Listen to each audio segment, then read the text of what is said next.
There are a few amazing weapons in Days Gone that will help you a lot when killing hordes or clearing outposts. I already made a video on the best weapons that you want to get early, but what are the most powerful weapons that you get near the end of the game? So let's take a good look at all the best weapons in Days Gone. I will share my best loadout for killing hordes as well and touch on other weapons that are great in other situations. A like on the video would of course be super appreciated, and let's go. There are multiple ways to get the best weapons in Days Gone, but one of the best ways is killing hordes. So to do that, you already need some great guns to take out these hundreds of enemies.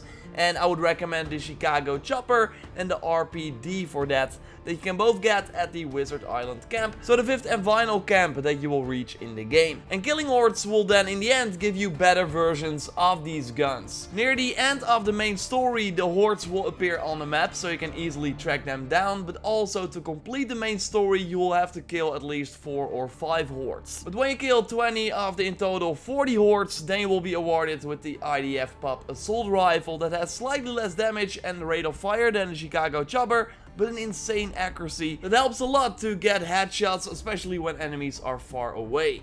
And it's really nice against the hordes as well, although I would argue that the chopper already does an amazing job versus the hordes, because you don't really need the enhanced accuracy when there are 100 enemies in front of you. So I would say that overall the IDF Pop is the best assault rifle in the game, but if you're solely hunting hordes, then the chopper is a better pick. The Chicago Chopper also has a larger magazine than the IDF Pop, although you can upgrade both. By reaching Trust Rank 3 with the Wizard Island camp, you can buy a magazine upgrade for the Chicago Chopper. And if you reach 75% in the Horde Killer storylines after killing around 30 hordes, then you will get a magazine upgrade for the IDF Pop. So yes, you will likely get the magazine upgrade for the Chicago Chopper sooner than that. So again, I think the Chicago Chopper, especially with this magazine upgrade, is amazing against the hordes. But if you're also doing other activities out there in the world, then I would suggest having the IDF Pop in your primary slot instead. There's also a very interesting other assault rifle that I will touch on in a second. Let's first talk about another amazing weapon versus the hordes and a direct upgrade of the RPD light machine gun. I'm talking about the MG55 that you get after reaching 50% in the Horde Killer storyline, so after killing around the 20 hordes. It's better in every way compared to the RPD, with more damage, even accuracy, rate of fire, stopping power, and even a larger magazine that will also be upgraded after killing around the 34 hordes, by the way, when you reach 85% in the Horde Killer storyline. So an insane powerhouse, especially against the hordes, as you can easily keep firing for a long time before you have to reload, making it insanely powerful in combination with a ton of focus. So yes, carry the RPD until you've killed enough hordes for this MG55 powerhouse that again will get better when you reach a certain point in the Horde Killer storyline. So that is my Horde loadout for the primary and special weapon slot, and then in my offhand I have the SPM9 automatic sidearm. Yes, that weapon that you can already get pretty early in the game after killing 4 hordes, and there are totally some smaller hordes like in the 2 early regions that you can totally take out after just reaching Lost Lake. And it's funny that this weapon that I got relatively early in the game is still the best sidearm in my opinion, especially against the hordes, because again, then you want an automatic gun that can easily kill the incoming enemies as soon as possible, and it just takes out the regular enemies fairly easy as well. There are 2 other sidearms though that you will get at the end of the game that can be nice to rock, and then I'm talking about the Sheriff and the Mayor, and the latter one is a reward for completing the main story of the game, and a better gun than the Sheriff in my opinion that you get for finishing the Iron Mike storyline. Like if we look at the stats, then you see that the Sheriff outclasses the Mayor in almost every way, but the key difference is the damage. With the Sheriff, you will need multiple shots to kill a regular enemy, while the Mayor can take out these enemies with just 1 bullet, making that a way nicer gun to carry around in my experience than the Sheriff. But yeah, overall I still think that the SPM9 that kills enemies with just a few shots, but that can fire way faster and has a larger magazine, is a better all-around gun to carry in your sidearm, but I can see why you would pick the Mare for your non-horde fights instead. So yes, a big activity at the end of the game when you're not fighting hordes is clearing all the human enemy camps, and then a sniper can be really strong as well, especially the .50 BFG.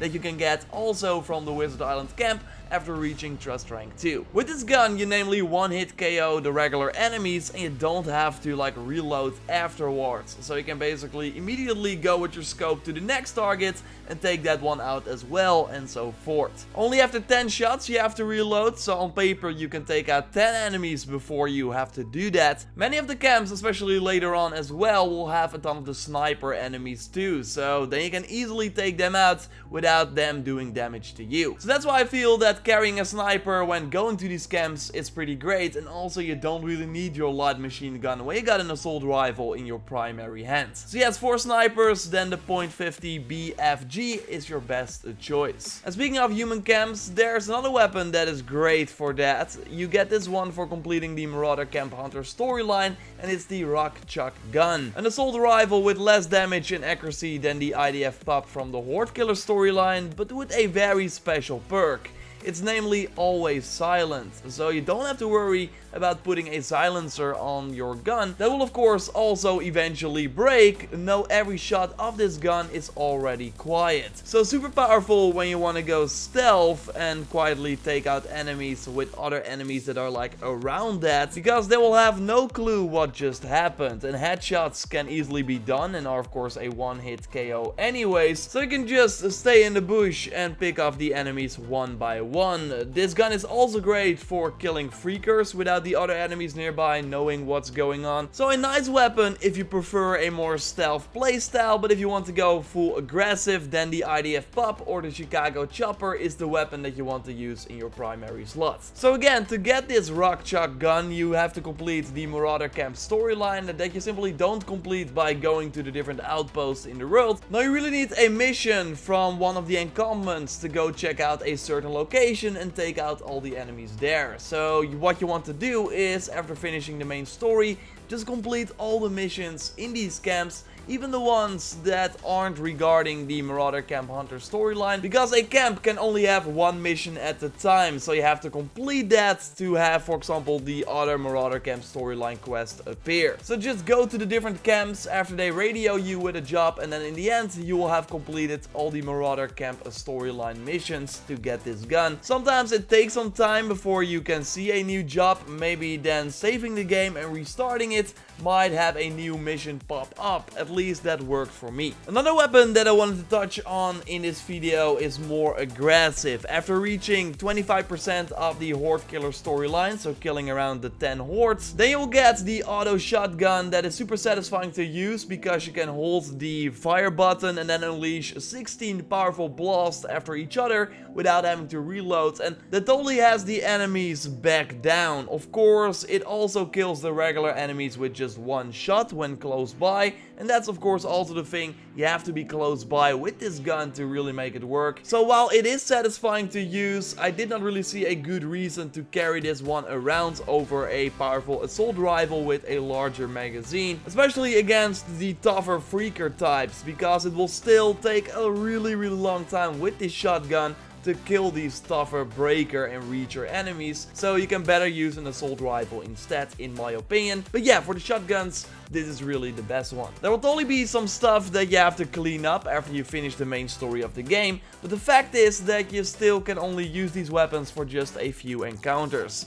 Like the MG55 is the best for facing hordes, but you get it when you have only 20 hordes left. You get the Rock Chuck stealth weapon when you have killed almost all the human camps already, while that gun excels in those situations. So I really hope that Sony Band has new content planned where we can use these guns, like a substantial new story expansion or a new game plus mode, so we can replay the whole game with all the weapons that we bought and collected. We of course do have the free events that are coming this June with a new Horde, bike or combat challenge each week, so it will totally be nice to use the weapons for those situations. But still, since the hordes don't respawn after you kill them and the human camps are just empty after you completed them, I just hope that Sony Band gives us more ways to use the best weapons that we can now get after almost fully completing the game. I'll of course keep you up to date here on all the new content that is coming to the game when the challenges kick off, so totally subscribe for everything Days Gone if you haven't already. A like on the video would be super appreciated, and totally check out my other Days Gone videos. like one with a ton of tips to take out a horde, or with tips and tricks for things that the game does not tell you about. For now, I'll speak to you next time, and goodbye.